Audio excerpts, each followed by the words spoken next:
welcome to episode 93 of the Nerds at Large Gaming Podcast. I'm one of your hosts, Darby Hallman. Hey, Jeff Mayo. I am here in my Sony Pony attire, representing. I'm representing Heavy Debbie. Everyone go get your name changed. You do have to sell your soul to get your PSN name changed, apparently. We'll talk about that. Oh, boy. Well, me and Jeff just finished watching the Jedi Fallen Order revealed stream thing. It was from Star Wars Celebration. So that's what we're immediately going to get in and talk about. But before I do that, I'm just going to let you know that tomorrow at the time of this recording, but just Sunday, it's going to be a little bit in the past for most of y'all, Game of Thrones started, and me and Jeff and Chad and Holden from Respawn Aim Fire did a spoiler cast for it. So go watch that. It's in the future for me, but in the past for you. Go check it out. Was it great? Was it great? Let us know. We don't know. Yeah, so go check that out. Nerds at Large Spoilercast on podcast services and our YouTube channel. We're going to do it for the whole season. I've plugged it a lot of times, so I'm going to peace out from that. And that's about it. So, Jeff, Star Wars. Star Wars Jedi Fallen Order. So, boy, Jeff, was this a EA presentation? Hoo boy. Hoo boy, baby. All focused on one game. Okay, Darby, so I got some notes here. Maybe we just go through them in. Yeah, I mean, let's just first just get it off our chest. It was a pretty bad presentation. It was dreadful, man. It was exactly what we should expect from EA. I had hope. I mean, I expected the presentation to be this bad, but I thought I was going to leave with, like, one look at story, one look at gameplay. And I'd like, okay. This is what I was hoping for. That's the bare minimum I needed. But no, we saw a very, I mean, like, don't get me wrong, not bad. It was good, but it was a very generic story trailer that really didn't do anything to move it didn't do anything I wasn't expecting. Like, if I just visualized what I think the trailer would have looked like, that's pretty much what I would have popped out. So that trailer kind of just didn't do anything either way. It was like, all right, this looks good. But the biggest thing, not a single shred of gameplay, and just an hour long of just kind of fluffy talk about what the gameplay is. Like, well, it wasn't an hour, it was like 45 minutes. And it's not like it was even specific talk about the gameplay. It was just, it's thoughtful gameplay. It feels combat. Good. But no, like, good, nothing worthy of being a big use your lightsaber and use the Force. Ooh, boy. I mean, here's, again, like you said, the trailer it's a really good story trailer, like what we expected and is what it needed. That's great. Yeah, coming from Respawn and the budget this game had, I expected the cinematics to look good, and the cinematics looked good. I mean just from a reason, like going in reasonably, that's about as good of a story trailer we could expect. I don't mean that negative. I don't mean that bad or anything. Yeah, it's what you expected. Yeah, especially a first story trailer. And like that. They talked about this game some before the general idea, so the story was what we expected. Yeah, so far and all that stuff. But yeah, just they went on talking, and I got one of the my points on here, just in big capital letters, story, because they hammered that point. This game has a story. It's all about the story. Fine, but then when they tried to talk about it, it was the most vague things ever. It's like, I just wish they didn't talk about it at that point, because they just put screens from usually the trailer or something on the story. Gary Withers says word salad. Yeah, it was a lot of word salad. Might give a little more information, like with that. I don't think I wrote it down. Whatever that girl bounty or evil empire girl is. Yeah, the antagonist. Yeah. They gave a little more information about her, which fine. Yeah, that's fine. That she can use the Force and all that kind of stuff. That's cool. But other than that, it was them kind of just reiterating over and over again stuff that was in the story trailer. We could have gotten from the story trailer, or they said in previous things, and it was just like, you're wasting my time. I mean, the problem is, anyone listening to this podcast, if you just go watch the trailer and see the date, you got what you need to know. You got everything that me and Jeff got out of watching. The only other thing you would have gotten is the actor's name. Yeah. That's one of those things. I mean, like, even good actors being cast in the video games don't mean much. I mean, this, like, not to say that's just about the only other thing I got out of it. Yeah, and you're probably going to see that information. That was the most exciting I got, because, like, hey, I like this actor. It's like, so I know I'll, should like the main character is acting at least. Yeah, you'll at least recognize. Yeah, it's a recognizable dude. And, I mean, other than that, I mean, like you said, some of the stuff in the trailer, like you see him, the guy, he's obviously a Jedi, but this is post Order 66 in Episode 3, and he's having to like hide that he's a Jedi. So you see like his friend fall to his death, and he wants to like use the Force to help him, and then it has the voiceover is like, "Don't stand out, don't reach within," like you need to hide, don't like show that you. And that's a cool dynamic to me. And like I was telling Jeff at the end of the stream, we were talking about how I kind of like going into this game that we know like this is not going to be some grand saving the world ending. Like it can only end so happy because we know how this ends. We know that the Empire is still a thing. So like I'm excited for this to potentially be a like more focused, smaller story. And like you said, it's more about this guy surviving through, getting out of whatever almost like labor camp it almost seems like he was in. Yeah. So very cool stuff, and I think this game's going to be cool, but this was just such a dreadful way. Yep. Especially for how much it was drummed up. And for the panel there, people at Star Wars Celebration, that's one thing, but like this was promoted so much outside of that. Yep. So it was a big deal, big world premiere, whatever. It's like, honestly, the best way they should have done this is show the trailer like a day or two ago, but still have this so you can go into what they, I guess, would call the nitty gritty. Yeah, so it's like, if you see the trailer, if that's all you want to see, then there, boom, go, and then, But instead, I mean, they probably got a lot more people to tune in, but they probably have a lot of people mad that they tuned in. And something that's kind of dumb is, as far as, like, new information, like, the important, what we call important information, they showed the story trailer, great. Then 10 to 15 minute-ish, maybe about later, they just announced the date. Yep. And that was it. Then in the end, they said, "You guys want to see that trailer again?" They literally said the same trailer again. The only thing different was at the end, they put the date they announced a little earlier. But after the first time they showed the trailer on there, it's like, you should have just showed that trailer to begin with. Yeah, they didn't want people to tune out. For some reason, they wanted to hold everyone captive for this hour. Yep. They just wanted to pluck an hour out of your life and give nothing back. Yep. But anyway, let's get to that. The date. November 15th. Honestly, Darby and I said during the thing, this was literally the date. Like, if you had to make us bet on what the date was, that's probably the date we would have come up with, not like the week before that or something like that. Yeah, I probably would have said November, October. Yeah. And I probably would have lent towards November. Yeah. Because, mid-November, right before Black Friday. Or a week or two before Black Friday. You can't, I mean. And it's got to come out for my birthday. Exactly. For my birthday. So that's the obvious even that was not like something that we needed to watch this for. You could have just seen that on Twitter. It leaked beforehand also. So. Makes sense. And we knew it. Yeah. So I guess we can talk about that. Yeah, date's good. At the moment, we don't know anything for around that time other than the obvious, like Call of Duty and that kind of stuff. It'll probably be good for it that that will be when we're ramping up for Episode 9, and it'll be everyone has Star Wars fever. It's like, oh, now you can go buy the Star Wars the single player, Star Wars game. Yeah, before the movie comes out, that'll be like the Star Wars time of the year, basically. Mm-hmm. Whereas now is the Marvel time of the year. Yeah, and because everything revolves around Disney at this point. And because it's Star Wars, it won't be a single player Star Wars game. It won't be hurt by any of the other stuff on there. It will do fine. It is the game or one of the games that people are now scared of around that come out around. Yeah, I mean there was lots of negative press around the Battlefront games, and they still sold like crazy because it's freaking Star Wars, and especially a story focused one like this. This is probably gonna sell consoles right before right before the new consoles come out. This is gonna sell consoles. We'll get to that later.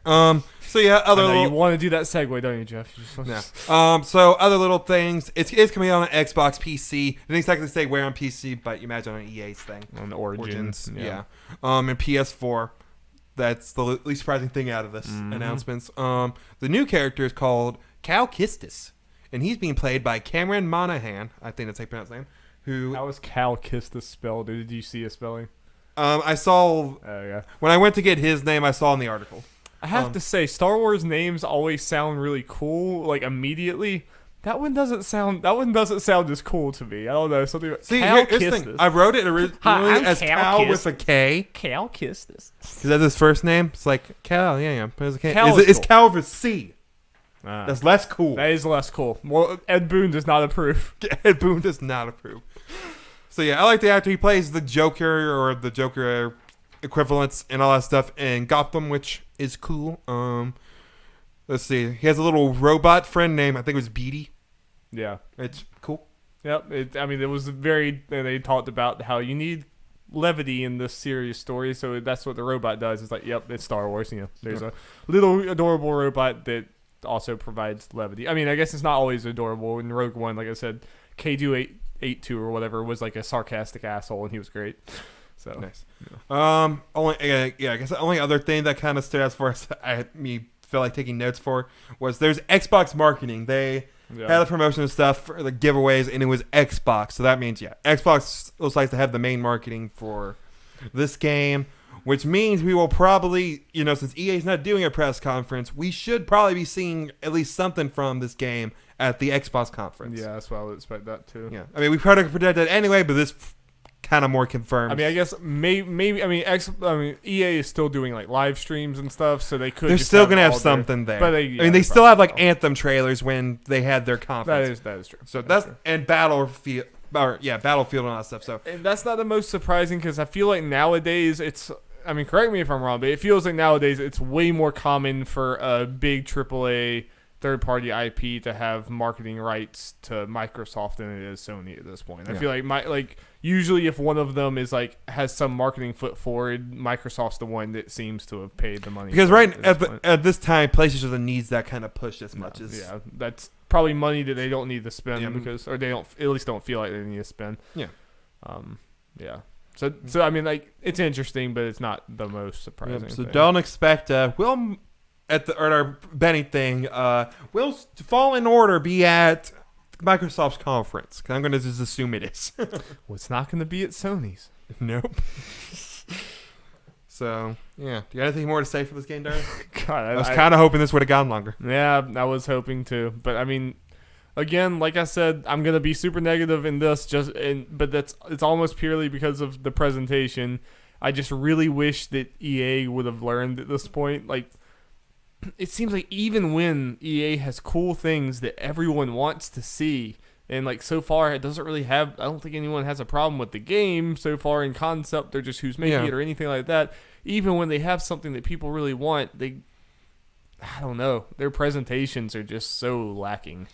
And here's the thing: who is that survey? I guess shareholders, but who is this talking on the couch for hours? Will that even fluffing up? Serve shareholders? I get it more when Jeff. What will serve shareholders is how many views they had on this thing. Yeah, I guess. And then shareholders would be like, "Oh, this is a big deal." That could have done no matter what the content was. But what was I about to say? We wouldn't feel great about it, even if they said, let's say, a minute and a half of gameplay trailer. We would feel a lot more positive, probably. So much more assuming positive. the gameplay was good, like I said, I expected the presentation not be good, but the fact that we're leaving this with zero gameplay, not a shred of it, sucks. Because that's the biggest thing I'm worried about. I wasn't honestly that worried about the story. Yeah. I'm glad that this is a story-focused Star Wars game, and they know that we're glad about that. But in a weird way, it's Respawn. I know they're good at this, and I know this has been the focus of this game. The story is the thing I'm least worried about. I'm worried about the gameplay feeling very kind of repetitive or kind of just lowest common denominator. I'm worried about it just being kind of a button mashy, not great feeling story. Gameplay. Yeah. Just because, they're going for everyone and their brother to buy this game. Yep. So you said that at the top of the stream, you said that if they succeed, they'll succeed fully if you leave more excited about this game or thinking you might buy this game. I imagine you can't say one way or another right now. Because Jeff is not a Star Wars guy at all, by the way. He has not seen any Star Wars movie. Nope. Part of the reason, other than to have someone here or Darby, thought it'd be good, hey, just let's see how they can sell this game to just a general, games person. Yeah. I invited Will to come, but he wasn't free, and I'm sure he would have regretted it. He would be on the podcast with us, so that would be fun. But we could have done MCU Kill Your Babies. I got that set up. No. We need to do that. We're running out of time. Yep. Running out of time. All right, no, that's pretty much it. They're talking about them games, Darby. All right, let's talk about them games. Games that we have been playing. So I know you're still playing them, but you need to talk about You got anything? No, I'm almost done with Night in the Woods, so that'll probably be next week. I imagine by next episode I'll have that done. So maybe you can read some Wikipedia articles or something. Get a little watch reminder. A little refresh, and maybe we can talk about it next week. That'd be good. So, still awesome game. Nice. I guess I can talk a little bit more about Baba Is You, though, because I have played a lot more of that. And I probably won't talk too terribly much more about that because I talked about it last week. But just to refresh you, I mean, this is a puzzle game that is like a combination of word puzzles and physical puzzles, and you have to you make things like Baba is you, flag is win, and you can you have to change what conditions. It's almost like coding, and that's what Jenny has said a bunch of times, that it really seems like it was guys that do coding and they're like, let's just make a game. And some fun. Everything. The more I play this game, the more the genius of it just keeps revealing itself, because it's always fun, but they're every section you go to has some new concept on it that innovates so much to where it surprises you constantly.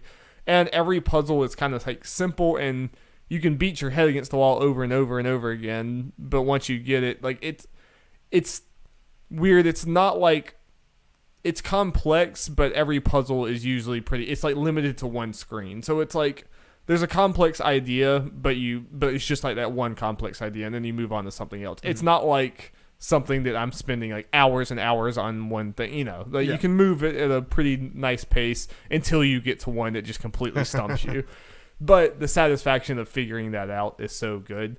And playing with my sister is the biggest reason I think why I probably love this game, because having two heads is so great, and I would have gotten stuck so many more times because we are getting to the point where she's solving a lot more than I am. But it's a super good game. I think everyone should go get it. I mean, it's $15. I'm sure it'll be cheaper again at some point, so if you want to wait for it to be cheaper, I think that's fine. But it's awesome little game that I'm sure it didn't cost very much, so I hope people are buying it. I hope it's doing well. I feel like I'm hearing enough buzz for what the kind of game it is to where it should be doing okay. Yeah, I sincerely hope so. It's an indie game, a good indie game getting buzz, and it's on the Switch. And it's on the Switch, and it was in Nindies directs, or at least one Nindy direct. Yeah, so yeah, I'm sure it's doing fine. Yeah, that legitimately, it's kind of crazy to me that a purely puzzle game like this is almost certainly going to be in my top 10 list at the end of the year. Nice. I kind of see no way it's not, because I just love this game. Nice. It's a lot of fun. Yep. Well, Jeff, you beat a game this week. I did beat a game. I need to tell Jacob I beat it. Yes. Yeah. So we look forward to a spoilercast on this game upcoming with Jeff and Jacob very soon. Yeah, Nerds Alarm spoilercast on podcast services. Yeah. The game is Nier Automata. Nier Automata. Nier Tomato. So yeah, I beat the game. I beat all the quote unquote main endings. Yes. And I don't think I beat any other little smaller extra endings. Was the sardine not a smaller extra ending? Yeah. To rephrase that. Since the last time I talked. Gotcha. Since I talked about it, I haven't beaten any more. And since I did beat it, I knew I'd beat all the main endings. I kind of looked up what the other small endings are, and they're just kind of small. You gotta do this certain thing at this certain part of the game. I'm just kind of I don't need to do all this. Yeah, that's fine. I might look at those up. Let Jacob tell you all of them, because he probably did everything. Yeah. I mean, I would consider platinum this game, but I think I looked. I can't remember what it was, but it had there's one or two trophies where it's this just seems too tedious. I don't feel like doing this. That's that kind of thing. You gotta respect your own time. Exactly. Especially since I told you earlier, I'm thinking about jumping back into Persona. I pretty much which I am fully support that decision. But I only platinum things that I pretty much do on accident. I just look. It's I'm one trophy away. Okay. So how was it? Oh, it was great. What they did for the I'm not going to spoil it, by the way. The very ending is pretty crazy and insane, and something that happens after, right after you complete the last main ending is crazy. And I don't think I've ever seen that kind of thing in a game. It's probably another game like it that's done it that I can't think one on top of my head that was weird. I had to think about it. Do I do this? Nah. We'll say what it is on here, but Spoilercast, look forward to it. Yeah. Yeah, so I mentioned before the A and B story thing. I guess I can say it. A through E are the main stories, the main endings. Okay. I think it's fine. I don't think that's really a spoiler. It's just the amount. Yeah. So A and B, they're pretty much the same, going through the same story, But with some differences. C is where it changes. C is where it changes, and the main thing is C and D, for the most part, are pretty much the same, but it's one of those things, it's a divulging choice like near the end of the game. And doing the separate choices are what get the C and D endings. So did you have to like go back to do the other one? No, here's something that I really like. I haven't done with it too much because I just really needed to do those last two endings. But after you get through the C or D ending, you unlock the table of contents or a chapter select. That's nice. Yeah. So you can jump in, whether it be any of the endings, any part. Like they're like 17-ish chapters between all the different things. So I selected chapters. It is very detailed. Like you're jumping in, like at about any point in the game you really need. So you don't have to replay anything. No, and also something I like because there's nice. side That's quests. awesome. You know, there's a bunch of side quests in this game. Yeah. And some of them are timed, pretty much time exclusive, like just because of what's going on in the story or maybe what character you're playing. So you can't do it at any time. Mm-hmm.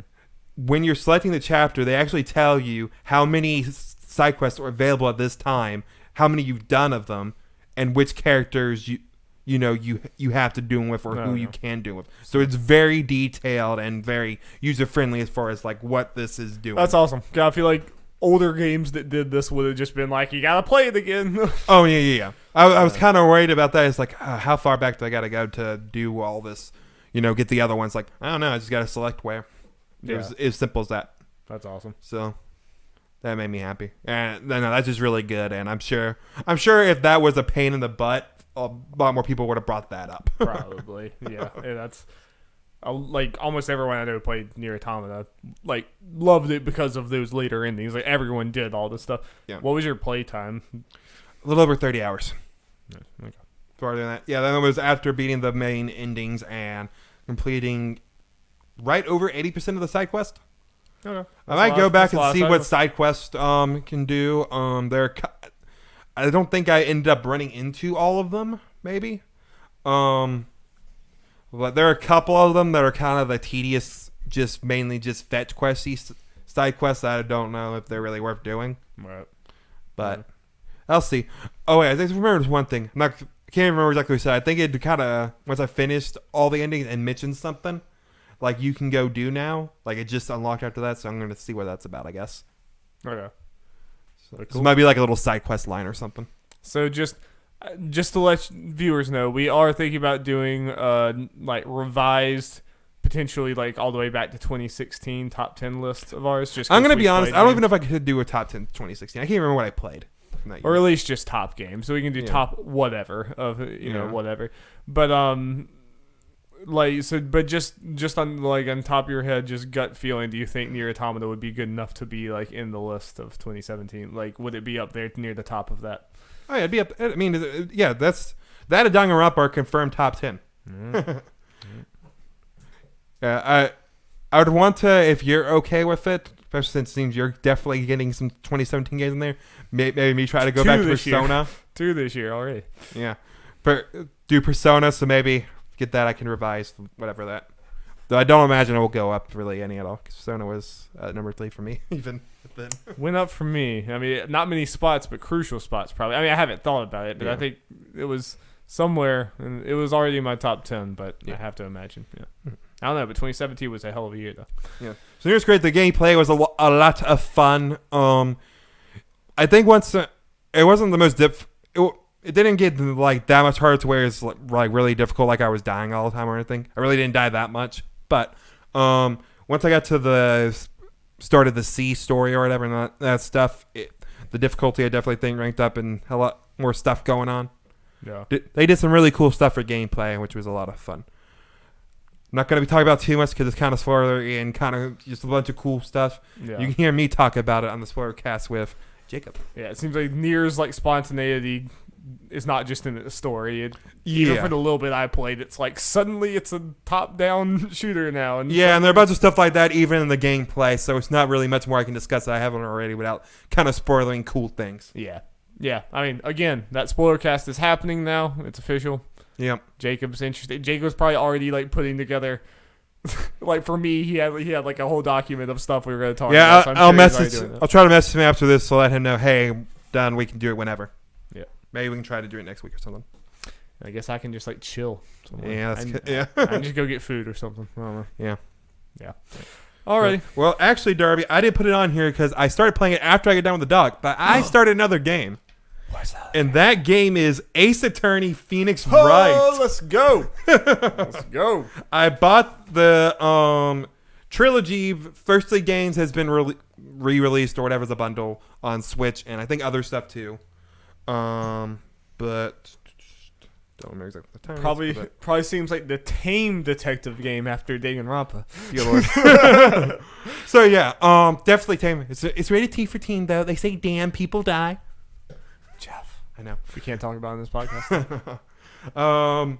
So yeah, I started that. I haven't played much. So I started it last night. And you've never played them before. I never played Ace Attorney, so these are the First League games. These are me starting the series, which what I'm scared about is I like these games a lot, and then it won't be easy to pick up the later games. So I think they're stuck like on the DS or maybe phones. That sucks. And I'd rather not play that way. Is there a new one coming, or am I crazy? I think one recently released in Japan. Gotcha. So, I'm enjoying it a good bit so far. Things are kind of simpler, at least compared to what I'm currently used to with Danganronpa. Yeah. I might be comparing this kind of unfairly to Danganronpa, or at least some as far as mechanics, maybe what I like and dislike about it and all that kind of stuff. Yeah, but it still kind of has that visual novel making choices and trying to figure things out. I still had that itch after Danganronpa was like, let's go ahead and do this. Yeah. I might go to Less Virtues whatever after this. See after this. Is that The 999 stuff. People who know what it is know what I'm talking about. Sounds good. Virtue's Last Reward, yeah, that one. Gotcha. So I only did the first, I guess technically 2 chapters. The first one is literally you just go into a trial and it doesn't last that long. It's kind of the tutorial level thing. Yeah. And then the next chapter I did case whatever. It's a full, I guess what you consider a full Ace Attorney case where you're doing the investigation and the trials and all that stuff. Where again the first one was just you go straight up into the trial and you just have what you have and just learning the mechanics. Gotcha. So yeah, the way they do it in the regular one, they break it up. You do the investigation where the story happens. You do at least they did during this one. I don't know how it is in other ones. I assume it's just this, but more of it. You do the investigation / the stuff. The story happens. Then you go into court. You go out of court afterwards to do more investigation, depending what happens, and then you go back into court. Okay. With your new findings and story revelations and that kind of stuff. Right. Which is kind of cool, compared to Danganronpa. So it's not like all happening kind of at once. You're kind of getting the break between the crazy court case we got to be thinking. So is the type of thing that, like, can you fail the case and you have to start over? Or, like, how is... I'm not sure what happens when you fail. There is a meter there. I haven't done anything wrong yet. So... And I haven't failed, so I don't know what exactly the thing is. But you can save at any time. So, I'm guessing it's just... If you fail, stuff kind of happens, and you just go back and a little thing or two. I imagine it's not far back at all. Okay, so it's not about punishing you too much. It's just... Yeah, it might be very punishing if you lose all your health. Yeah. Or reputation or whatever the hell it is. But how does it hold up? Does it feel like an old game, or is it...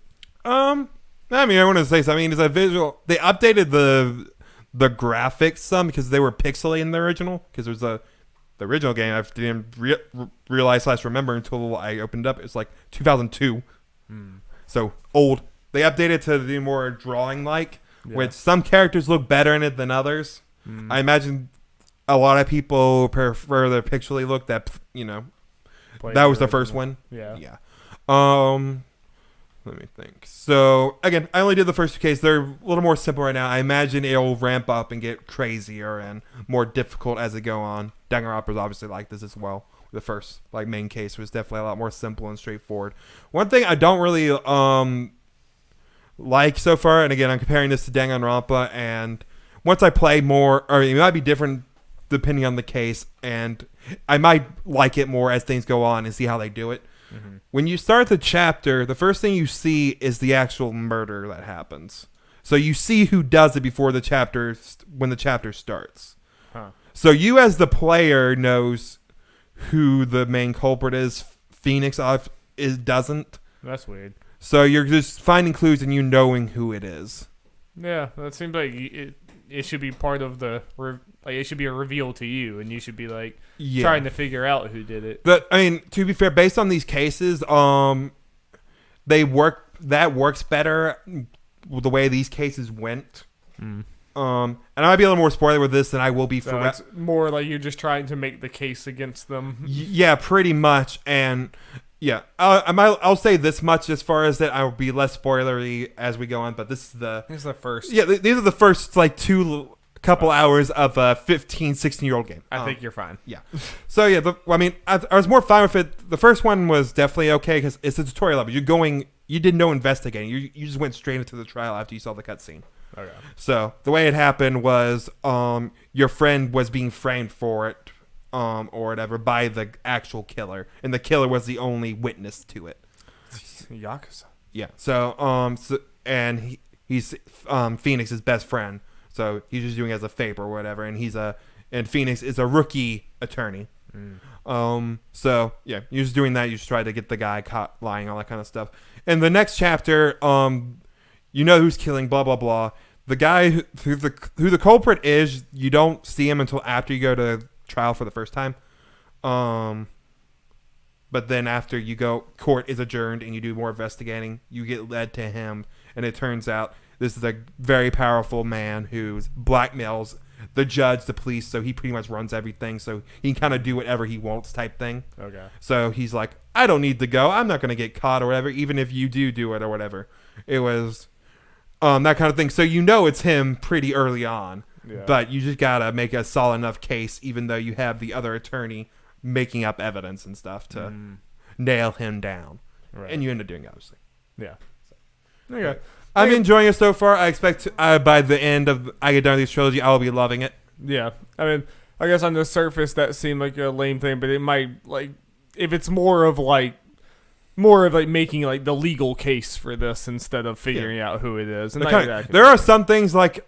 I'm sure. I'm no legal expert, but it is kind of.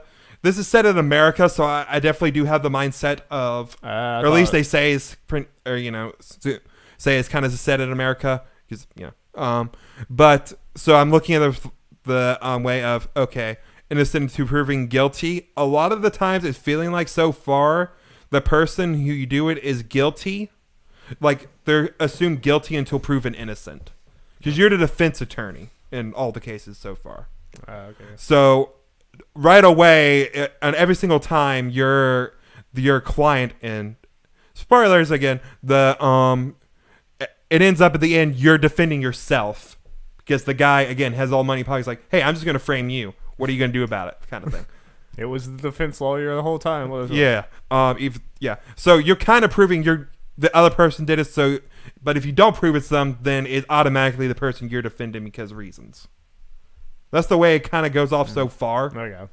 But it's a cartoony little thing, over the top thing. So that's one of those things. The more I play, the more I'll get used to it. I mean, don't get me wrong, but I could have done the same. I just think like something about like Japanese developers. Like I like to think the Japanese developers like kind of vaguely know stuff about American law, but not really. There's like we're just gonna wing it. Yeah. Yeah, but cool. I'm excited that you're playing that. That's cool. It's a cool older game to get for us to have an opinion on. Yep. Obviously, I'll just be ready for when he gets announced for Smash. The fact that he was in Marvel vs. Capcom makes me so happy. Yeah. And again, like he should have been in Infinite. Infinite just should have been a lot better overall. Should have had a much better cast. But the fact that they decided to put Phoenix right in there, I'm sure that's so great. I bet when that was announced, that was like people were freaking out. Yeah, they were like, "What? I never even thought to." I never thought this was. There are a lot of people that put them at like the top of the list. You know, they really wanted him, but they didn't think it was happening. Slice was a joke, but then when he was announced, like, oh shit, and he like spills papers that hurts people. It's so good. No, it's so great. I expect I'll feel this way at the end. I wouldn't mind if he was in Smash because it'd be probably hilarious. And it's a Capcom character that has heavy ties with Nintendo. Yeah. So, yeah. true. Let's focus on Joker first, though. Yeah. We got to know who's next at some point, Darby. All right, Jeff. Let's get into that news jingle. Jingle, jingle, jingle, Darby. Jingle, jingle. Technically, already talked about some news, but there are more reactions. Nah. So, fair warning, this is a pretty light news week overall, I'd say. Tis what it is, Jeff. We gotta get those sometime. Maybe we can get some good talking things out of this. We got some stuff coming up. We got some Mortal Kombat, some Joker. Lots of good stuff. Maybe we can talk about Joker a little bit later during one of the things. But Maybe first we talk about Mortal Kombat. Yeah. We got this article from Matt Purslow from IGN. Sony has announced that users will be able to change their PlayStation Network online ID later today. You can now. In the United States. And from tomorrow, April 11th, in Europe. The online ID change feature for PSN announced in the PlayStation blog will be accessible from a web browser and free to use for the first change. Any further change will be $9.99 US dollars, or $4.99 for US dollars for PlayStation Plus members. Didn't see it was half off for that at first. Should you decide your new ID is not what you want, you can change as many times as you like, or revert back to your original ID for free. Your old profile will always be available to you, as other users cannot claim it should you rename your profile. Sorry, people, you can't use Rugbyman666, no matter how many times I change it. Done. Off the table. To aid your friends on PSN, your old ID may be displayed next to your new ID on your profile for 30 days.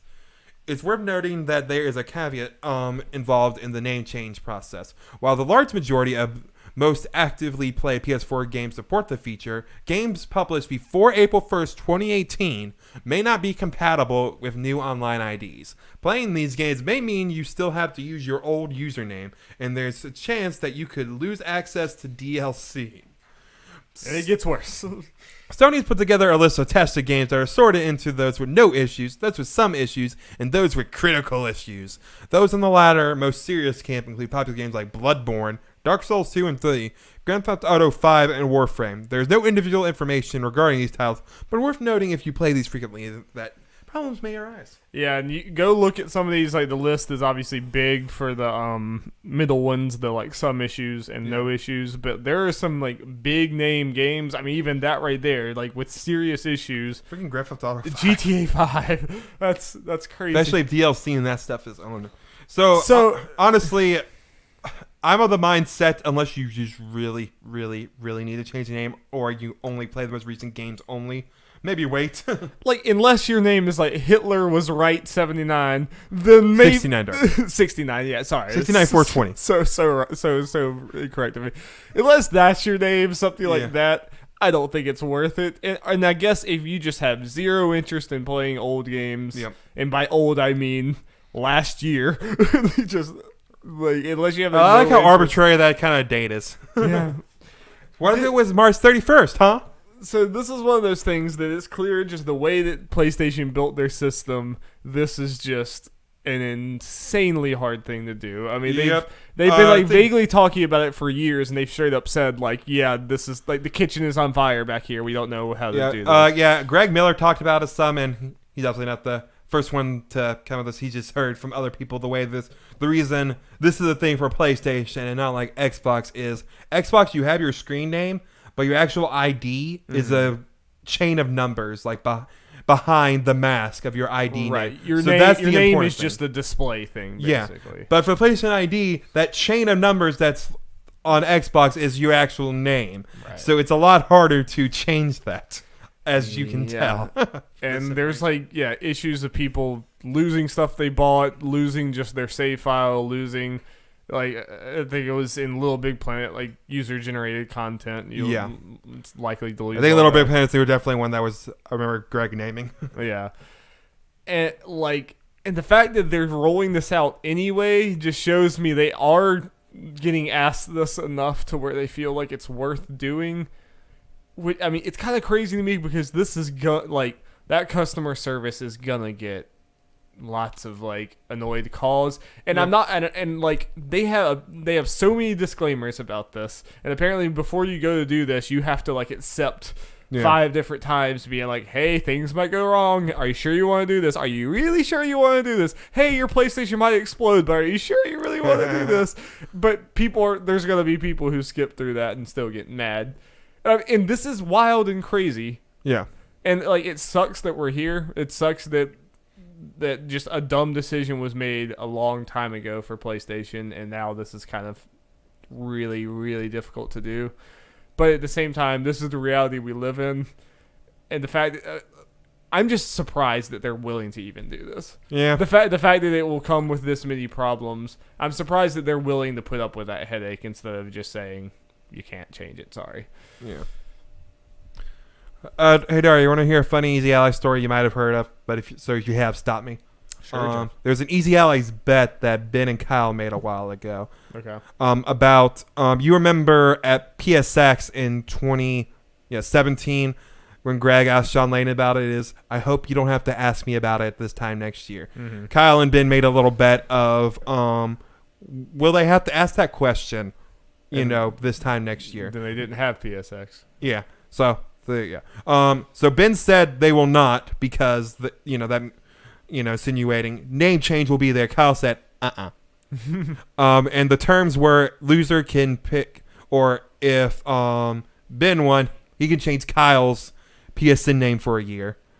Oh god, I hope they don't actually go through with this. And if Kyle won, which he did, he can change Ben's PSN picture thing for a year. And it'd be that for a year. Okay. So that's better. They had a little bet court in the beginning of this week's group stream, talking about that, which is funny because it was the day before this announcement, so they didn't know that was happening at the time, which is funny. So what happened? Ben lost. Brad was judge or whatever. Brad ruled that yes, Ben lost, but because of some caveat, instead of a full year, only 3 months. It's like Ben just straight up lost though. So Ben is having his name changed? No, Ben is having his the avatar. Okay. And guess what the avatar is? It's a good thing it was that because they can't afford to have these issues. Yeah. That would be very bad for them if they guess had what these the issues. avatar is? What? The little turtle thing Olivia has. Nice. Yeah. So yeah. Oh, that thing's great. I have I died laughing when I saw no it. clue what it's from, but it's great. There's like, that's great. Yeah, it's like Kyle. That's a great picture, but it's a lame thing for when you lose a bet. Yeah, it's a pretty basic thing, but Yeah. it's pretty funny.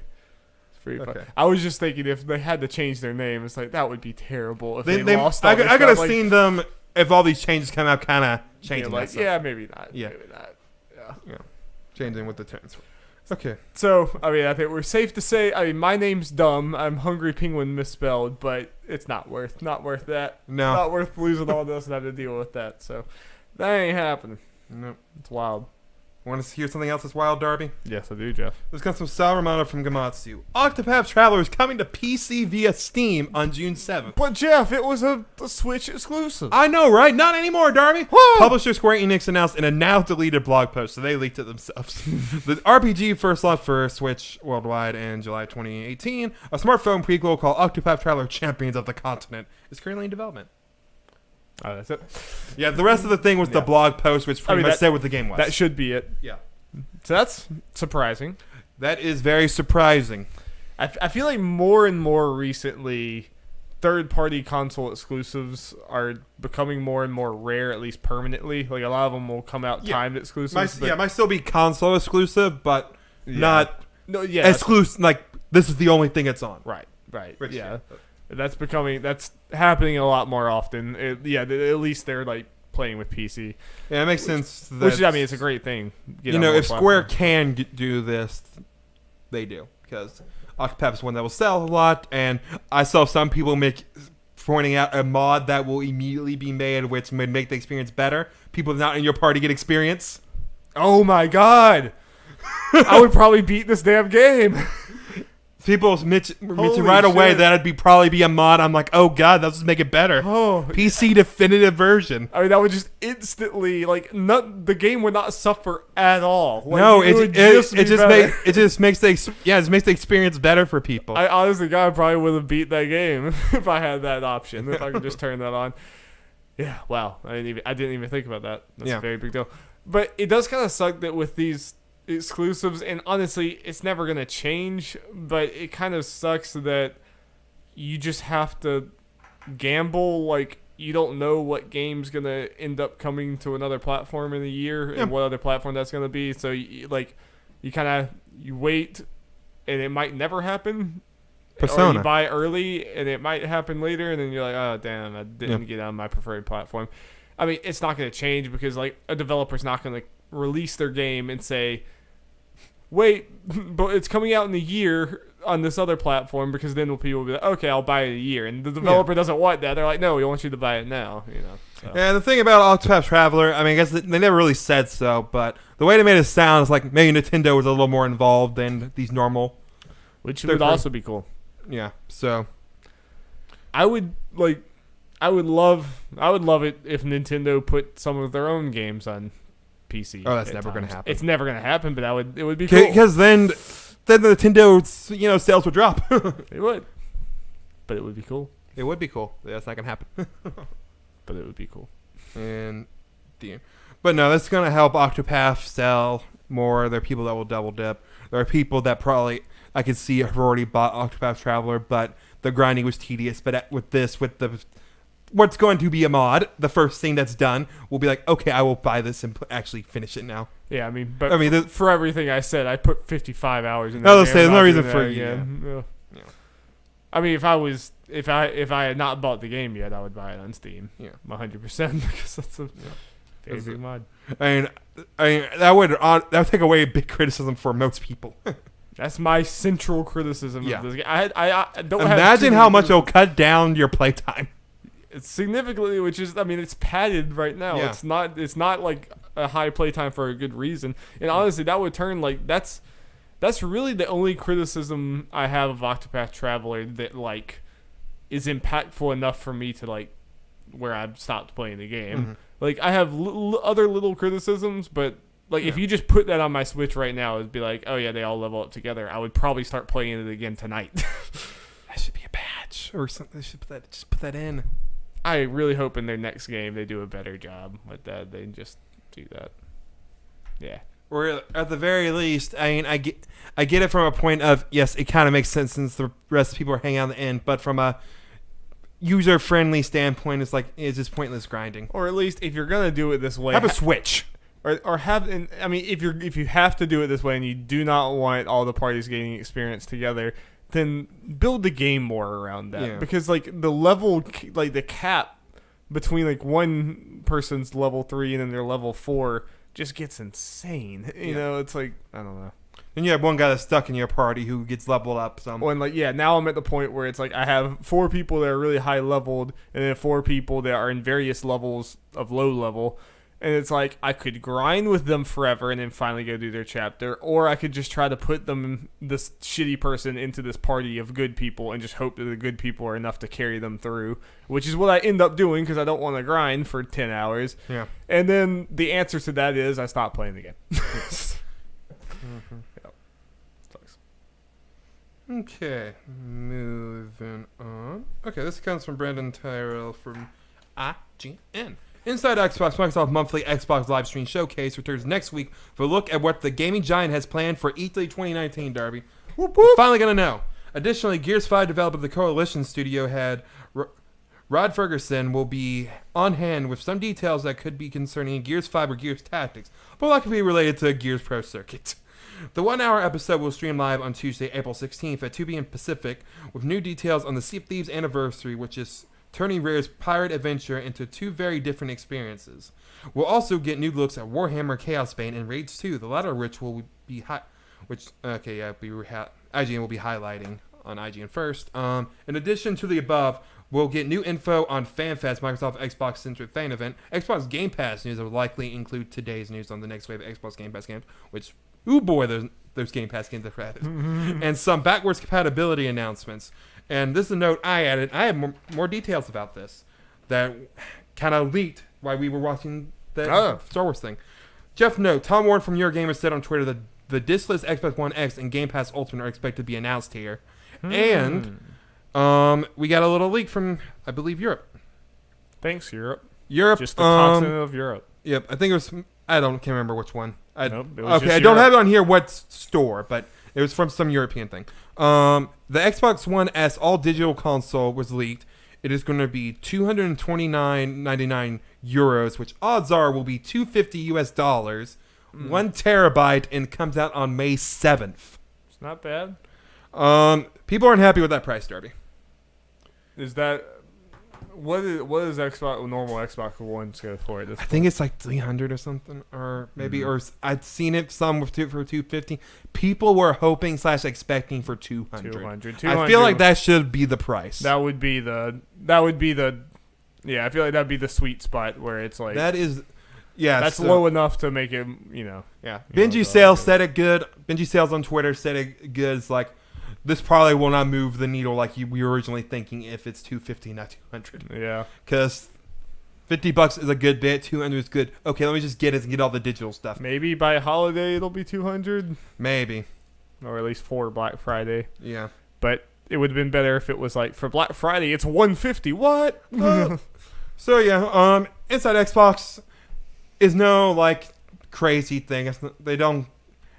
They give a little information, little tidbits in there. Every now and then there's a. This will somewhat be a slightly bigger one than a lot of them in a way, just because we're getting the E3 information. How much that will be, none of that's worth watching for, but we're at least getting more information out of Could it. literally just be the time, but I'm sure there'll be some. Hey, that's exciting in a way.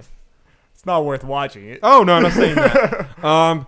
For me personally, I'm always up for more Game Pass games, them announcing that stuff. There could be another surprise or two. Them actually technically announcing a new console or a SKU or whatever is something. But again, that's kind of stuff that we can just see in blog posts or tweets. And I will. Exactly. So a couple things. Sorry, one thing. When you talk about the Game Pass stuff real quick, they announced. I'm hoping it's more than what they just announced. They announced the big ones. Monster Hunter World is coming to Game Pass. Saw that. That is what? That is huge. Like what? And and you still have the Iceborne or whatever the hell expansion that sounds like a whole other game almost coming this year. And this gives you enough time to play Monster Hunter and get ready for that. More than enough time. There's so much content in Monster Hunter World. I looked up where we are in the story, and people are like, "Oh yeah, that's not even like halfway of the of the base content in the game." I'm like, good God. Yeah. Prey is also out in there. I know it's on PlayStation now, but that's. Yeah. That continues the trend of games I was interested out before release, but came out to kind of middling reviews / not exactly what I was maybe hoping. It's like, hey, I can play this. It's in the Vampire and We Happy Few camp for me. Nice. So is Evil Within 2 on it? No. I wish it was. Maybe it will be sometime. Yeah. Anyway. But Bethesda's adding a bunch of games there. Yeah. I mean, also it kind of shows out. I'm trying to think. There was a Resident Evil 5 was also announced for it, and the 3rd season of the Telltale's The Walking Dead. So they're just slowly quickly putting all those games on there. Yeah, just need the final season at this point. So, it's kind of we're now seeing a trend of what like studios, or companies are adding stuff to Game Pass, like Capcom and Bethesda and Telltale stuff. Which nice little trend. So Darby, just kind of a final fun thing, since this will be the last time we'll say. When do you think Xbox's E3 thing is going to be? You think they're going to take Sony's spot or just stay where they have been? So, everyone we've heard is in their same spot. So pretty far, much. right? Bethesda's an hour earlier. That's all. That's the only really change. So Ubisoft is still on Sunday. No, it's on Monday. This is normal slot at 4. So the Sony slot is still would be open. So Xbox is Sunday night, right? We don't know. I'm saying usually they're Sunday night. Yeah. Well, Sunday afternoon. I think they'll keep their spot. Okay. Just because I think that's what they were planning for. But it would be weird for no one to take that Monday. Like I don't know what's a better day, Sunday or Monday, and like I guess there's maybe 2 ways to look at it. Now that EA is not a thing, Xbox would open E3's conferences, but Monday they would. Well, Monday, not really close it because Nintendo's coming. Monday they would be right before E3 actually starts. So when E3, other than Nintendo, of course, as far as like the big third parties and all that kind of stuff, take Nintendo out of their own thing pretty much. Xbox is waking up on Tuesday, the day of E3, will be fresh on everyone's mind. Obviously, then Nintendo do their thing, but still. Yeah, I could see it. Yeah. I could see them. I can see either way. It's gonna be one of the two. Yeah, I think it's gonna be late Sunday or late Monday, probably. Well, not late because Bethesda has that thing. Or yeah. It's like between I can't remember. It's like 1 or 1 2 to 4 4 or something. Yeah, like that, something like that on Sunday. Yeah. Which fine. Oh, I mean, it doesn't matter a whole lot which one they're in. It'll just be. It could look more like they're taking Sony's spot. You know? Yeah. I'm trying to think what I would want better as far as us getting together and recording. Sunday might be. Also, that just gives us more incentive to be in here for Bethesda. Sunday it would just be them and Bethesda, right? I mean, that's the way it normally is. Yeah. So, and then Monday, I guess, It's just Ubisoft would right now. just be Ubisoft. Unless Square Enix announces another thing. So, we'll just see how it is. Either way, has its merits for us. Yeah. Darby, you want to talk about some Smash? Jeff, I am always down to talk some Smash. This comes It's from not even a question. This comes from Adam Bankhurst from IGN. A new Super Smash Bros. Ultimate commercial includes an image of the game's menu that may indicate a stage builder mode could be on the way. So this was a mistake, right? This was 100% a mistake. The screenshot appears right at the beginning of the new Super Smash Bros. Ultimate commercial, and the icon on the bottom right indicates the mode that was included in Super Smash Bros. Brawl. Super Smash Bros. For Wii U may be returning for the Switch version. This new edition may be part of the Smash Ultimate 3.0 update that was teased in a previous Nintendo Direct, and may or may not coincide with the release of the next DLC character, Persona 5 Joker. The answer to all that is yes. 3.0 is all of this. Yeah, it's already been. They already kind of hinted at 3.0 having new modes, and this one makes so much sense. I can't remember what the. I feel like people also, it's like hinting at another mode, but I can't remember off the top of my head what that thing was. Yeah, as far as returning modes, if you're like Darby, what's it? Maybe break the target. Stage Builder would be the first one I'd think of. Like I thought Stage Builder was going to be in the base game, so. Yeah. I'm excited for Stage Builder. We can come up with crazy, wacky things. Yeah, I do hope that it's improved. Like, I hope it's not just a copy and paste. Strangely enough, the fact that it's coming months later makes me feel a little better. It's like, okay, maybe it's like it's not in there. Hopefully it's not because, people actually want that, so let's throw that in kind of thing. Let's hope. Let's do this right. Yes, though at the same time. I can dream. I'm not completely bought into that because... They had a lot of work to do in Smash Bros. To get all the characters in there. I could easily see just like they didn't have time to do Stage Builder until now. I don't think it necessarily means that Stage Builder's like beefed up. Like I wouldn't be surprised if it comes out and it's kind of the same thing. But the biggest if you haven't really messed around with Stage Builder, just the biggest thing is like all the assets are just very generic and it's just kind of you can make some cool stuff, but it's definitely limited. Mm-hmm. I would love it. But I know you get into some weird licensing stuff, but I would love if Stage Builder brought more in, like, I'm taking different, like, even if it's just visuals, I'm taking different things from different series and they are represented in Smash Bros. I don't know why this came in my head, the iconic candlesticks from Castlevania. Stuff like that. But I'm sure you get to the point where, like, I'm sure some brand would be like, no, we don't want people to be able to make whatever... awful thing they can imagine with our assets. We don't want that, Mm-hmm. Like, I don't think you're going to get Final Fantasy stuff in here. Sorry, that's irrelevant to that. As far as us getting Final Fantasy stuff. What I would hope they do, is like you said, they're kind of generic with the background stuff. I hope they do more stuff like, even if it doesn't look the best, let's have like, I don't know why this came to mind. Great Bay. Just its background, and just put a bunch of crap in front of it. Yeah. Just do more stuff like that. Just let, like, more experimentation. Like, you have that stuff in the game. Like you say, it's just a background. Just let you do stuff with that. And, like, I'm wondering, like, is it going to have, like, touchscreen stuff if you have the Switch outside of that? If you have imagine. Yeah, I would think so. I mean, the Wii U definitely did. Yeah. But, let's see. But it'll be kind of weird if they have to have it both ways. That you can do touch screen, but you can also do other things. I don't know. But it's what Mario Maker has to do. This is true. They were waiting to see what Mario Maker was doing. They was like, I gotta wait till they announce that before I see it. Yeah, be interesting. I'm interested to see other potential modes too. Yeah, we should be getting this stuff soon since it's supposed to be by the end of April. We're already April like 13th or something. Yeah, and I really do think people brought up good points. We might be seeing this. We could end up seeing it like this week in for whatever reason. There's a rumored direct. I mean, like I could see like they announced Smash Direct tomorrow. Get excited. Yeah, like, that's kind of what I'm getting at. Like, people are thinking General Direct's like it could just be Smash Direct now, Mario Maker Direct next month, and that's all they really need to do. Really, I mean they've had a lot of stuff recently. Like that's what I'm getting at. But people bring a good point of, hey, they probably want to show out the Smash stuff better the way they've done it before, and they probably need to show off Mario Maker some more, considering it's coming out apparently the week of E3. So, yeah. So, but people brought up a good point. They did this last time with Piranha Plant, or when they had the 2.0 thing. They let people know ahead of time so people could save their replays. So people are thinking they probably need to announce this soon so people can do their replay stuff, save that stuff, get notice. Also, I do think it's coming. All this stuff is coming out as long as it's all stuff coincide with Joker at the end of the month because of the Persona concert. Because it does seem like the data mining does show it looks like we might be getting a female Joker.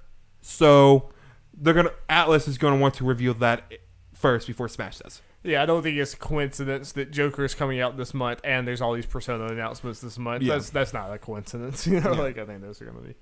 And that's probably partly why we haven't seen much Joker stuff, because they want to, Yeah. Obviously they could have done a gameplay trailer for Joker at this point. I mean, he's releasing in the next few weeks. It's clear they have enough stuff, but they're probably let's say they do the registry, they can show Joker stuff. You don't have to show the costume. The different costumes in that costume, just after the concert when the female character is announced. Just either announce it at the concert saying, hey, also she's going to be playable in Smash, or just on the Nintendo account, hey, we're getting a female alt for Joker in Smash. Just that's all they need to do for that. Or also coincide that with Switch, Persona for Switch. That would be the best timeline. That would be. Okay, Darby. Speaking of good timelines, I mean, well, this thing is obvious, but let's just get to it. This comes from Connor Sheridan from Games Radar. Guerrilla Games hasn't announced it yet, but Horizon Zero Dawn 2 is coming. What? I know Horizon Zero Dawn 2 is coming, and actress Janina Gamakar knows Horizon Zero Dawn 2 is coming. She seems to actually know, though, and she probably said more about it than she should have during a live stream of her walking the halls of Star Wars Celebration 2019 on Thursday.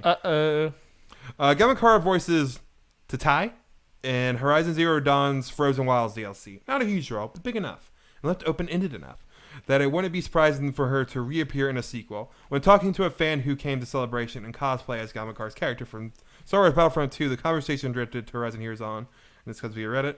Quote from Gamakara, "It's incredible. Just wait till you see the sequel. You're gonna die. I know some secrets. You're gonna die. We're all gonna die, Darby." Aloy dies immediately. Yes. It's a Metal Gear 2 situation. Oh no, yeah.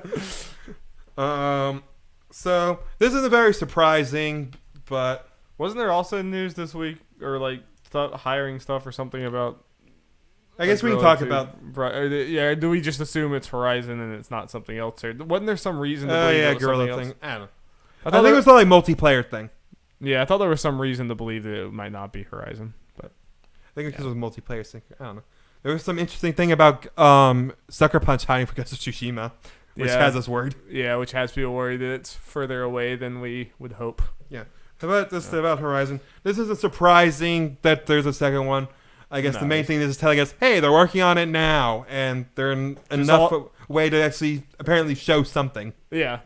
Oh yeah, it's definitely not surprising that they're working on it, but and Janina's character might be in it, or because she's been involved, she's just getting all that insider scoop stuff. Oh, I remember I played some of the DLCL, even though I remember who that is, maybe if I saw it, but yeah, I mean, I'm still not expecting that game for 2 years, but PS5 launch title, Darby. Pretty damn sweet when it comes out, though. I can see PS5 launch title pending. Yeah.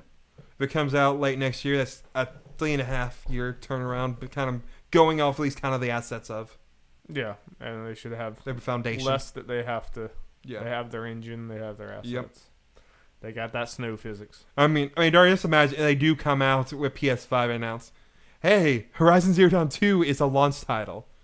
/ probably Ghost of Tsushima or Death Stranding or Last of Us Part 2 as well. I don't see any way that I'm not playing that launch week. Yep.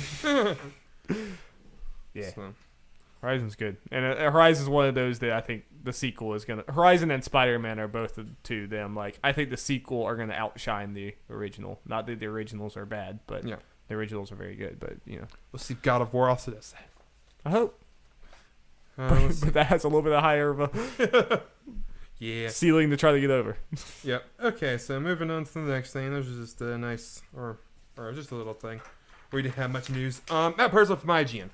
You can now purchase DLC that unlocks all of Resident Evil 2's in-game rewards, including the Forced Survival mode and infinite ammo for variety of weapons. The all in-game rewards unlock DLC, available now on PlayStation Store, Microsoft Store, and Steam, costs $4.99 U.S. currency, of course, and immediately unlocks all the rewards that you'd usually have to earn through gameplay. This includes the Force Survivor, the Tofu Survivor, Unbreakable Combat Knife, Samurai Edge Handgun with infinite ammo, LE5 Submachine Gun with infinite ammo, ATM for Rocket Launcher and infinite ammo, Minigun with infinite ammo. Man, it's a lot of infinite ammo. These are good weapons. Bonus costumes, models, and concept art. Unlocking all these items in-game takes a fair bit of time and effort, not to mention Nerves of Steel. There are rewards for significant achievements, and as such denote your developed skills. However, weapons with unlimited ammo are exceptionally helpful and can aid players struggling with the game to get past difficult sections and experience the story. Accessibility is a big topic of the discussion at the moment. This DLC certainly offers options. Kind of the way I look at it, it's just options.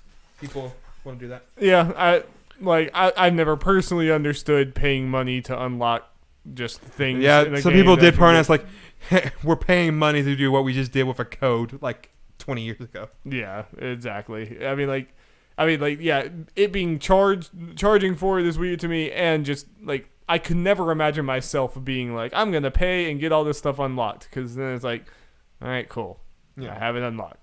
I don't know. It's definitely not for me, but I'm not. I don't think it's that big of a deal. I mean, I do think in some games there is something to be said for something, I do think that people being able to buy this stuff and have it does diminish a little bit the specialness of going through and unlocking this stuff and like being one of the people that did this the hard way. I do think it diminishes it a little bit. I don't think it's the biggest deal. Yeah, I think it I can't remember it's there. I don't know. I don't feel that kind of passionate funny about it. Brought up a good point. It's like, hey, the hardcore people who really care about just unlocking this stuff probably have already done it already. Yeah. It's for the more casual bunch who are getting in and may be, I guess, listed having a harder time with There's it. people buying Resident Evil 2 every day, though. But, yeah. But, yeah.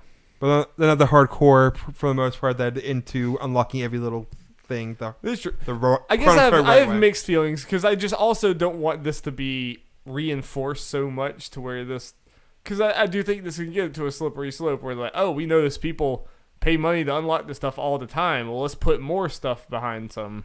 We already have, thing. I think it was fighters paying money to unlock the unlockable characters. Yeah. Yeah. Yeah. I think it... How much was it?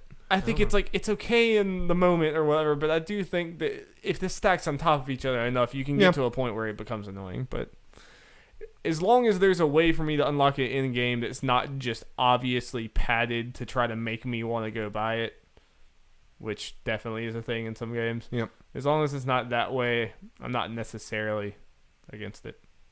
But it's never something I'm going to do. Gotta play his Tofu right away, Darby. I'd be interested to see what Jacob thinks about it, though. Because he knows more about what it actually takes to get this stuff. This is true. Yeah, I'm coming at this. I have no idea how hard any of this stuff is or anything. Little sales time, Darby. Sales time. Sekiro Shadows Die Twice has sold 2 million copies in its first 10 days. Woo-wee. This makes it the fastest selling game from Software. Yeah, that's a lot of copies for 10 days. Yep. People say single player games are dead. No, that's a lot. Like you say, it's going to keep selling more. Yep. Even Bloodborne keeps going on sale and selling more and more copies, even like long after its life. Mm-hmm. Long after its release. There is another sales thing that I just remember from this week. Vampire crossed $1 million. It did. A million copies, which is... I hope it crossed $1 million.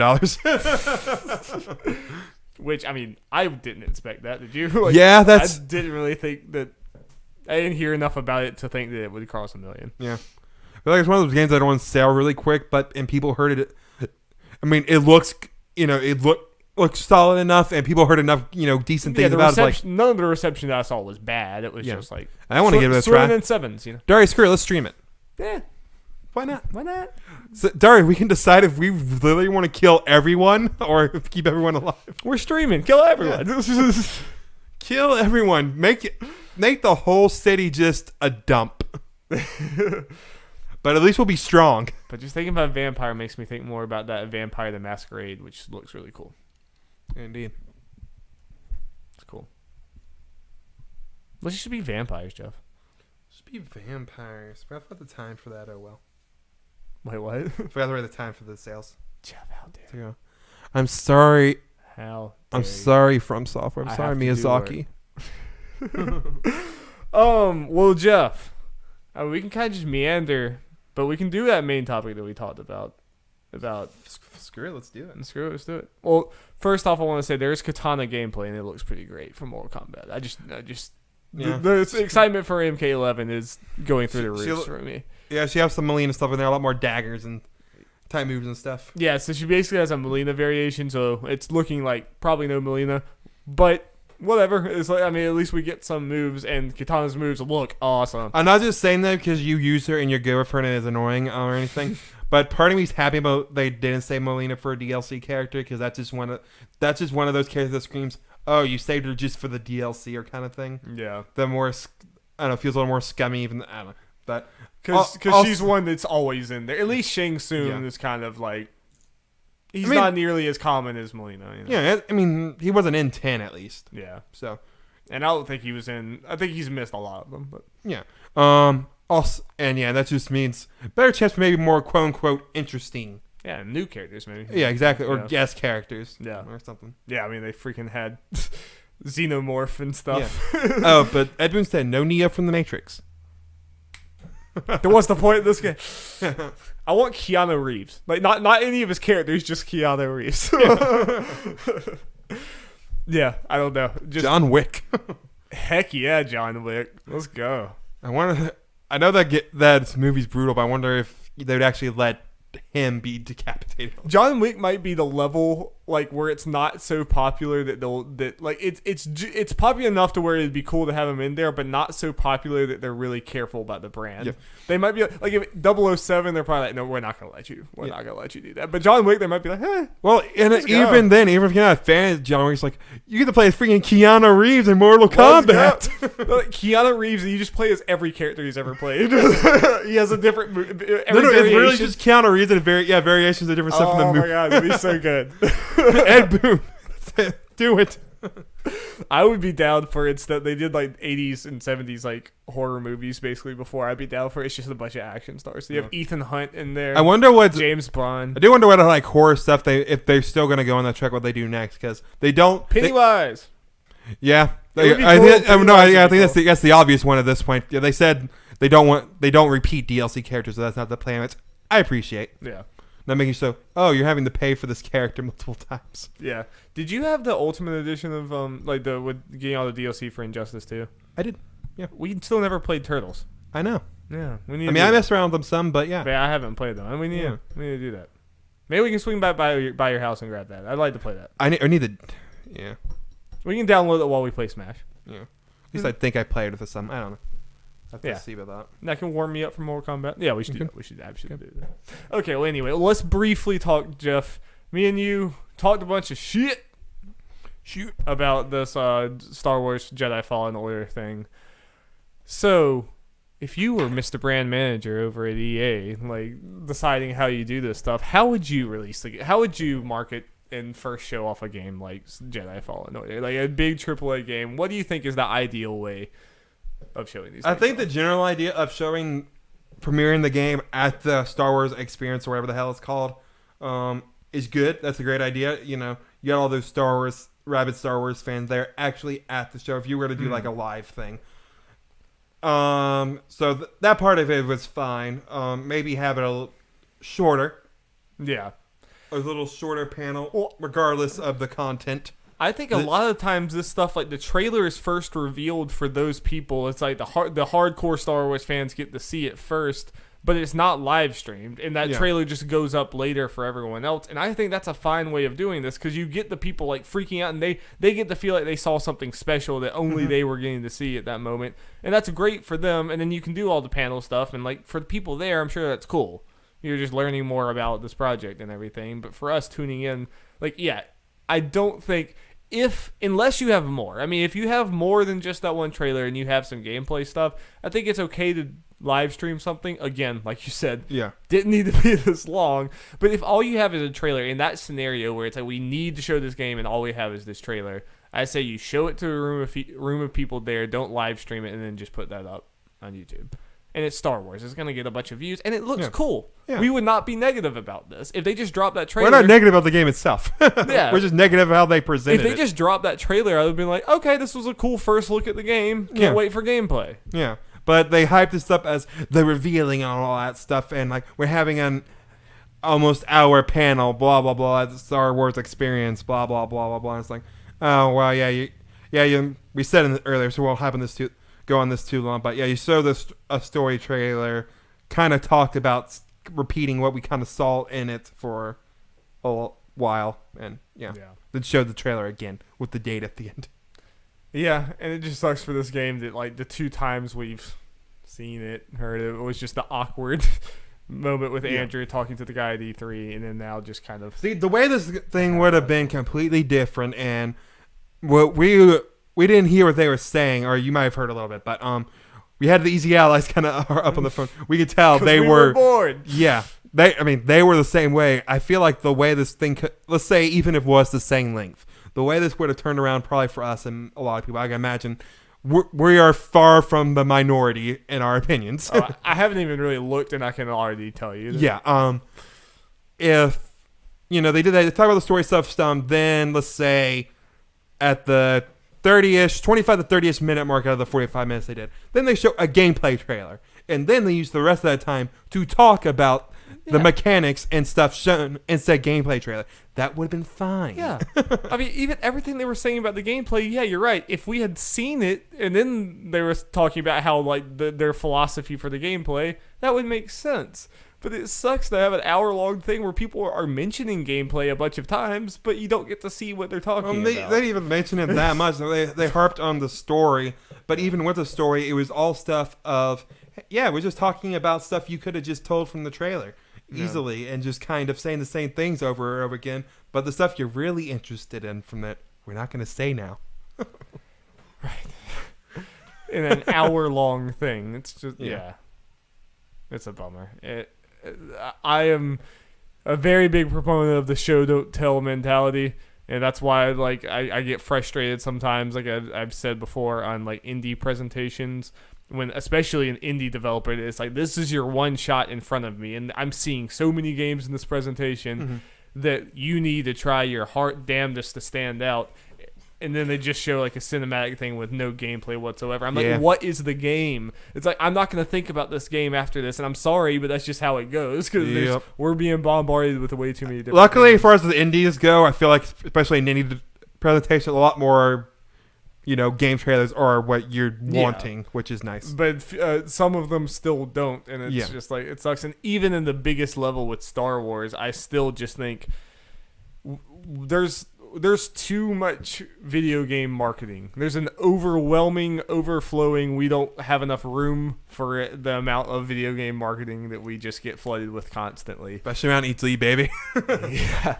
So that like any wasted time just feels even worse. And it's like, you don't have time to just talk about that. You need to, or at least you need to be able to show people.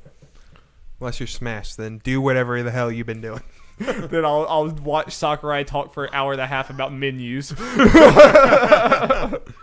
And me and Jeff become complete hypocrites. All right, well, let's end this one a little early today, Jeff. We have things to go do. And we'll be back in this room tomorrow night, which only really applies if you're watching this like right now. But on Sunday, we are doing our Game of Thrones reactions, or the discussion, post-discussion. That's Nerds at Large, Spoilercast, and podcast services. Go subscribe. Be ready for us every single week. We're with Respawn, Aim, Fire, Chad, and Holden. It's going to be a good time. Yep. Who's going to die, Jeff? Everyone's going to die. That's the answer. Don't say anything. It's just people have it. Yeah, I'm about to say. Well, I'm trying to think if there's anything for... Okay, potentially next week as far as impression stuff go. I'll actually play more of Ace Attorney, try to do more of that. I will almost certainly have finished Night in the Woods. Couple new things potentially I might get my hands on and play. The Dreams early access starts on Tuesday, whatever. They gave out a time. Okay. So I know when to be at my computer. Okay. All right. So I expect it to not Yes, work sir. as well right away, but I will be there and I will hopefully be sure to get Jeff's it. our inside man.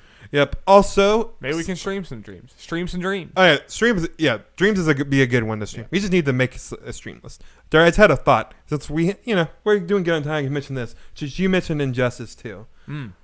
We hold off on that a little bit, and one of the streams we do, let's say maybe next week, we do a little Road to Mortal Kombat stream where we just play some of different fighting games. Play X. Yeah. We can Justice play some League. X. I could download Marvel vs. Capcom Infinite. Yeah.